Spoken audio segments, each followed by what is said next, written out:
Nesiba from District 15, representing downtown and the north end of Sioux Falls. I also get to serve as minority leader. I think we'll start with introductions and I'll come back and make some comments. Good morning, State Representative Erin Healy. I serve as Assistant Minority Leader. Good morning, Representative Kameron Nelson, serving as the Minority Whip in the House, District 10. Democrats have been doing what we usually do. We're up here fighting for working people, working for families, as well as for good government. We were happy to stand yesterday with Governor Noem. She had a bill about second chances when people get out of prison and have done their time, to allow them to more easily be able to get back to work. And when Republicans bring us good bills, Democrats are eager to work with them. On the state Senate side, all 4 Democrats voted for that bill, and it only made it out of the Senate by 1 vote. So Democrats made the difference on that bill. We were happy to work with the governor and Republicans to do that, and make South Dakota a little easier for people who have a felony in their past to be able to get back in the workforce. And again, we bring workforce bills all the time. I had 3 of them that failed yesterday, day before yesterday, in the Commerce Committee. I think if you ask most South Dakotans, they would be support that South Dakota should have a minimum wage that's like Nebraska, that would step up over 3 years to $15 an hour, and that bill failed 7-1. The Republicans on the Commerce Committee voted with the business lobby and the insurance lobbies on that bill. I brought a bill that would extend, it would recognize hair as part of our racial discrimination statutes in employment, to make it clear that you can't discriminate against somebody because of the way that hair grows out of their head. That too was voted down. And then I also brought a bill that would make it a little bit easier for workers to file a worker compensation claim. The Smithfield plant is in my district. We have people that are getting repetitive motion injuries there every day, and they only have 3 days to file a claim. You can file after that. It just becomes more complicated to do it. This would have extended that to 15 days. It still would have left us among the top 10 shortest, I think top 10 shortest. Most states, 17 states are at 30 days. We still would have been a conservative, but 3 is the shortest in the nation. All 3 of those would have been good for working people in South Dakota, and all 3 of those bills, Republicans again voted with the business and insurance lobbies and voted those down. Yesterday, Democrats stood with parents. We had a bill that would have extended parental rights to decision-making in healthcare. It was really a bill about bodily autonomy and about who gets to make decisions for healthcare. And so we debated that bill. It was clear to me that it wasn't going to pass, so I then tried to amend the bill to simply allow puberty blockers. They simply say puberty blockers could be used with parental consent, and I couldn't even get that amendment on the bill.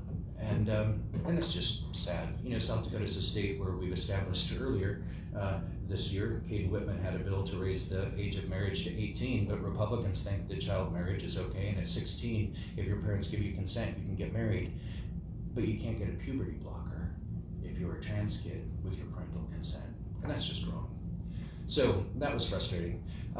We did have other good things that did happen this week. Sean Bordeaux has brought a bill in the past pointing out the problems of language that's offensive, not just to tribal people, but to people generally, and he wanted to change the name of Scalp Creek.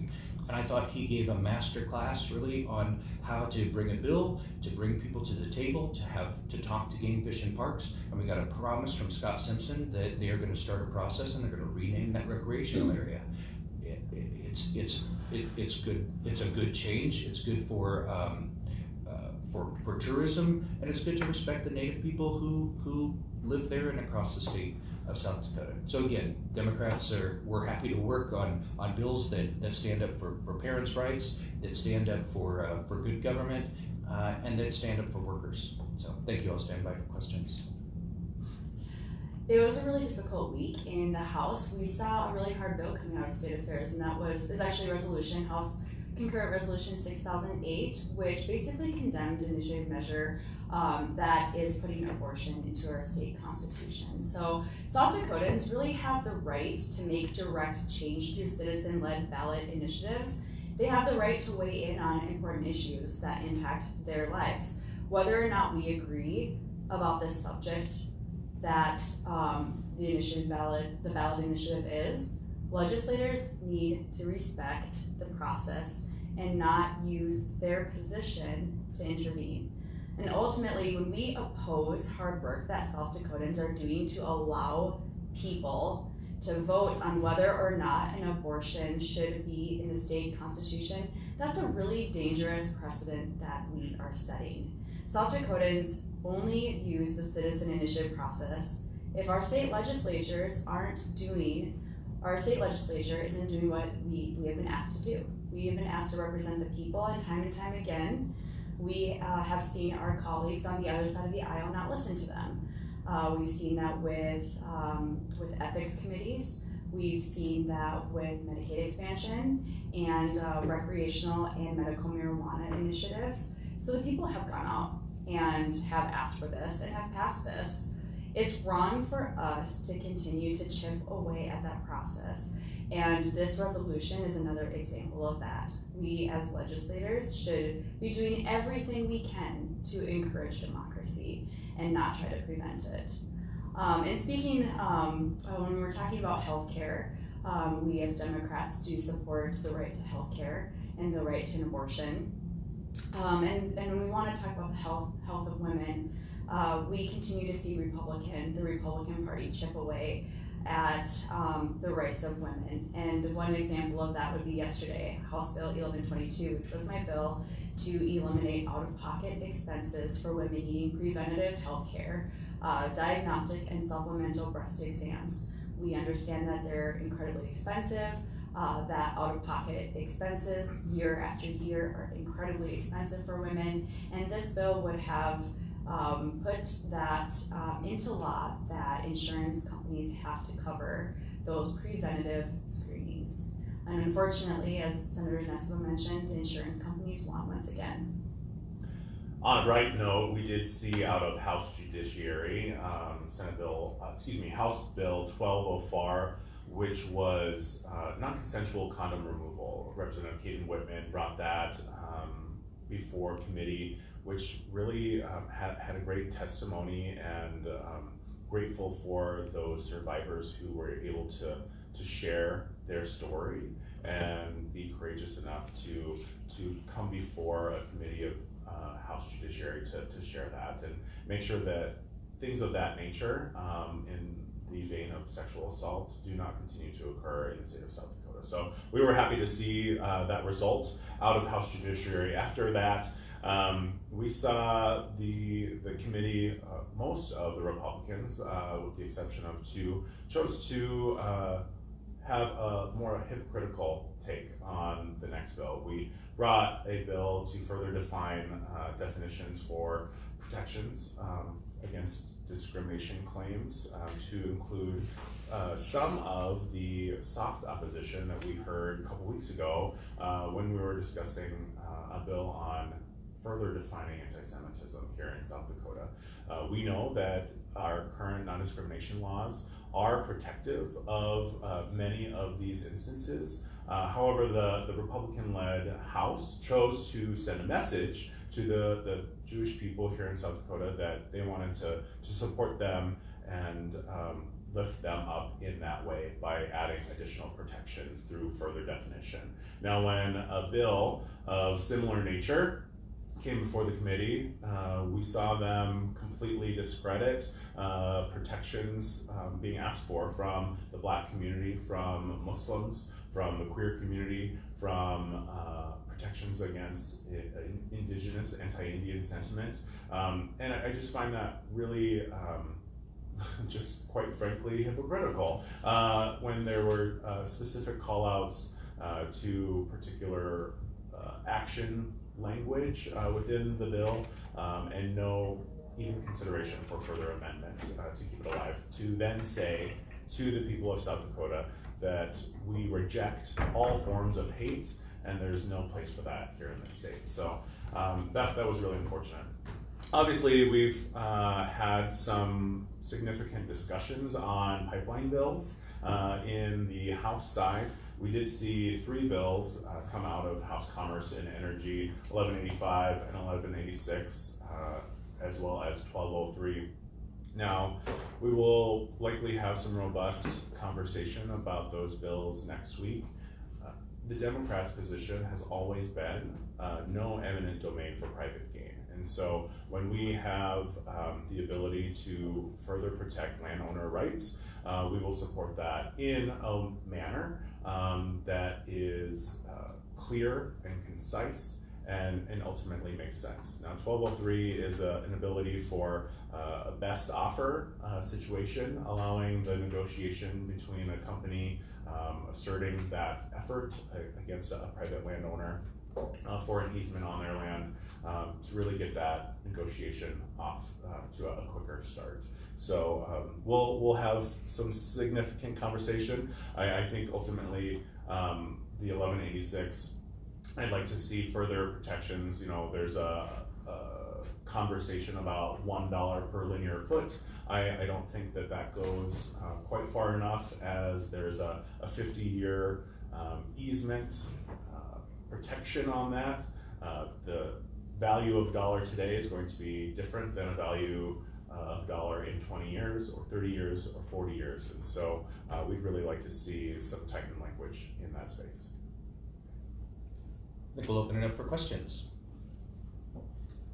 So yesterday in the House, we saw Republicans bring back for a third time, trying to clean up their convention process. I know that you guys had brought an amendment, and then there was another amendment that Representative Torsten called a compromise by both parties. Even in the end, you guys ended up voting for it, which was a change from what had happened in House Committee 2-3 weeks ago. So many threes. I'm just curious, like, what was kind of the thinking that was going on the floor, and like, you know, you guys are the minority party. Sometimes you do have trouble fielding candidates. Like, why is it important for you guys to be able to be represented in that convention/primary nomination if the GOP wants to move forward with that? Yeah, that's a great question. So I think the difference between the bill we saw 3 weeks ago in State Affairs and the resolution we saw 3 weeks ago in State Affairs and the bill we saw on the House floor yesterday was that it was not written into our Constitution, which I think is really important. When we're looking at what we're putting into our Constitution, that's just not an appropriate place. Our election process and how we nominate candidates, it should be in state statute. So that made it an easier bill to vote yes on. But when it came down to yesterday, our amendment really was a cushion to allow both political parties the ability to nominate a candidate by terms of convention if for any reason you could not get enough petition signatures or get onto the primary ballot. I felt like it was a really good compromise. It ensured that democracy can take place on the general election, that we know that democracy works best when we have candidates coming from both political parties, and that would have ensured that that we could have those candidates on that general ballot. And I think ultimately what we saw transpire on the House floor was a great divide within the Republican Party, and as far as party leadership goes, they knew that they needed our support for this initiative, and we want to be included in the final language of what that looks like. So we'll be staring down what could possibly be in the Senate and encourage leadership to come to us in an effort of bipartisan agreement and compromise that we can all get behind. Yeah, I think. Go ahead. I think communication is key on this subject. We didn't see a final version. We ended up voting for it, but we would prefer to see language in there as you saw yesterday with that amendment. Communication is key, and it's really important that we are brought to the table instead of just expected to vote with their bills. And I would just add, I wasn't a part of that conversation or any of the conversations behind the scenes leading up to it, but it's no surprise. Like, that was the amendment that I had used in the Senate last year. It was the difference that got it off of the Senate floor. This has been the Democratic position from last year to this year. It's not like it's some big difference from us. It's something we would have asked for, whether it went on the House side or the Senate side. So Republicans, somehow claiming that this was a big surprise to them. I'm disappointed that they didn't think about that those were our demands. And I hadn't been a part of that conversation at all. I will add, I am happy that I think Will had reached out to Dan Allers, and there had been some conversations with the party this time around that hadn't happened earlier this session. So I saw that as a good sign. Again, we get better legislation when we're actually all talking about it together. And just to clarify, Representative Tyler Tortson reached out to Dan Allers. Yeah, thanks. Other questions? Kind of along the same lines, not with the convention, but the fact that when the convention bill was brought back, it keeps coming back. School safety bill was also one that died and then came back with more discussion and ultimately died. And then the drag show bill, the lewd and lascivious, came, it died, and Julie Frey-Mueller's was supposed to be today, but she's sick today. So what are your guys' thoughts on these bills that started out early and are coming back and are being revived? It seems like that's a symptom of starting early. Is that good for the process, bad for the process? What are your thoughts? I think it's bad for the process. I think it's an abuse of the system. When a bill dies, it dies. There's a difference between when a bill, we've seen a few bills that have been tabled or have been killed, and there has been discussion in committee about bringing a bill back, working with the opponents, and ensuring that it is a bill that both sides can agree to. And those bills are great. You can see the work happening behind the scenes. We appreciate those bills when they are well thought through. Bills like the lewd and lascivious bill, or the other ones that you have mentioned, it's an abuse of the system. And it's really unfortunate because it's wasting our time. We only have so much time here to sit in committee and vote through bills. I'm on State Affairs, and we have to meet again at 10 o'clock because we have so many bills to get through this year. We can be utilizing that time to talk to our constituents, to be reviewing bills for the House floor or the Senate floor, to ensure that our process is running smoothly. So it's just unfortunate that we're sitting here having to listen to these bills again, having to listen from opponents who already have testified, proponents who have already testified, people who have to come back into town to be here for these pieces of legislation. It's just not looked upon in a good manner. Bob Mercer with Kilowatt News. Taylor, Representative Reynold has a piece of legislation in that would require the Department of Health to prepare a video that would explain essentially the health of the mother exception for abortion. What are your thoughts on that bill? And then I have a follow-up question on a separate bill that also goes to the ballot issue this year. Yeah, thank you for that question.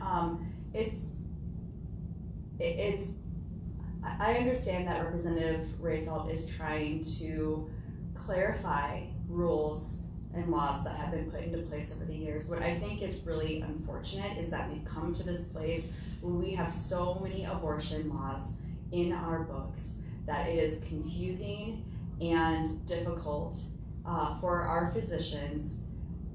They have gotten to a point where they don't know what direction to take when it comes to the care and the health of the mother. And that is a loss for women, and that is a loss for the healthcare profession. And it is sad that we need a video in order to clean up clarification for our physicians to understand exactly what they can and cannot do. Ultimately, I would have loved to see a bill that would have clarified exactly what the life of the mother means and what the health of the mother means. But I understand that there is not an appetite amongst the Republican Party. Can I just, I would just follow up on that, saying South Dakota, we are a conservative state with a part-time legislature, and in that context, what we should do is decisions about bodily autonomy And healthcare decisions should be left to doctors and patients. And we shouldn't have part-time legislators making those kinds of decisions. We should be conservative and keep government out of those most private of decisions. And rather than trying to figure out the nuance in a video, we should allow women control over their bodies, and those decisions about a termination of a pregnancy should be left with patients, doctors, and pastoral support if necessary. Then the related question is, Representative Hanson has a bill in Elwood that appears to be aimed at the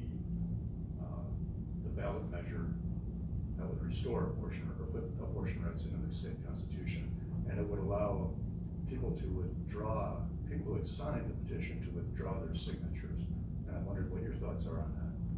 That's a terrible idea to be doing that. I think that John Hanson says that he's conservative, but what he is authoritarian, and he doesn't want the people of South Dakota being able to participate actively through that process. We were the first state in the country to have the initiated measure process. Being able to change a constitutional amendment did come decades later after that, but John Hanson, for somebody who says he's in favor of limited government, sure wants to put government regulations on our democracy and on women's bodies, and I wish he would keep his hands off of both of those things. And I think what we say time and time again is we need to stop trying to chip away at constitutional amendments and ballot initiatives and muddying the waters, and this is what that would do.